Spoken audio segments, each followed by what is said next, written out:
Sebelum jadi presiden beneran, kita presiden capim dulu mas.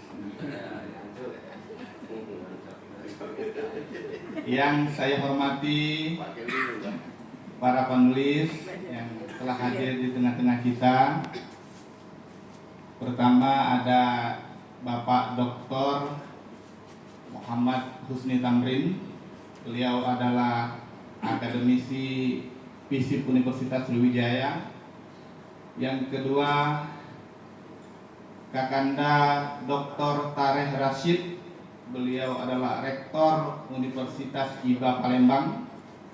Beliau ini Mas Anas selain rektor, sehari-hari aktivis dan budayawan.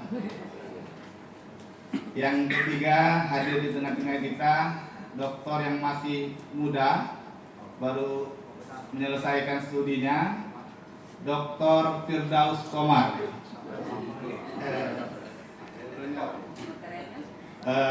Awet muda, Mas. Beliau ini sekarang mengabdi di PWI Pusat, menjadi Direktur Lembaga Kompetensi Wartawan. Yang keempat, pembimbing kami di Sumatera Selatan ini Kakanda Yandes Epriadi,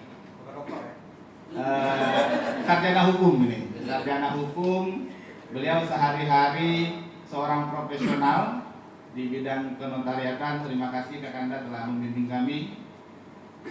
Para Kakanda, Ayunda, Adinda sekalian yang tidak dapat saya sebutkan satu persatu, terima kasih telah menghadiri kuliah kepemimpinan ini yang sangat sama-sama kita cintai, kita banggakan.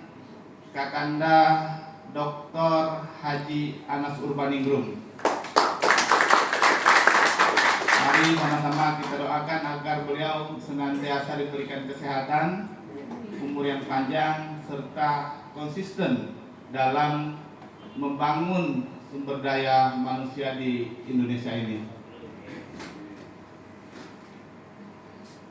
Puji syukur mari sama-sama kita sampaikan kehadirat Allah Subhanahu wa Ta'ala, sehingga pada siang ini kita dapat berkumpul dalam rangka menyelenggarakan kuliah kepemimpinan dengan tema Kepemimpinan dan Masa Depan Demokrasi Indonesia. Saya ingin mengutip suatu kata-kata yang sering kita dengar. Seorang pemimpin itu mengatakan, inilah saya, bukan inilah bapak saya, atau inilah paman saya, atau inilah opung saya. Tidak. Negara yang begitu besar ini kita laksanakan sebagai sebuah kapal. Tentu pemimpin adalah navigator.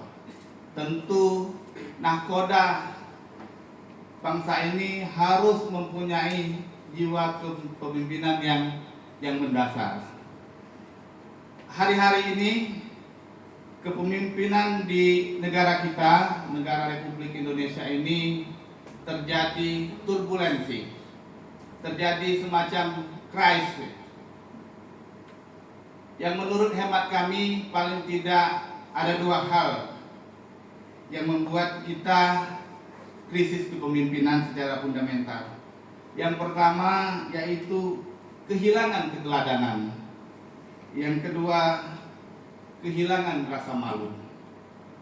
Tentu ini adalah semacam hal yang paling penting yang hari-hari ini kita hadapi, kekurangan dua prinsip pokok tersebut. Pada kesempatan ini saya tidak akan melebihi nanti ketika Mas Anas menyampaikan kuliah kepemimpinannya.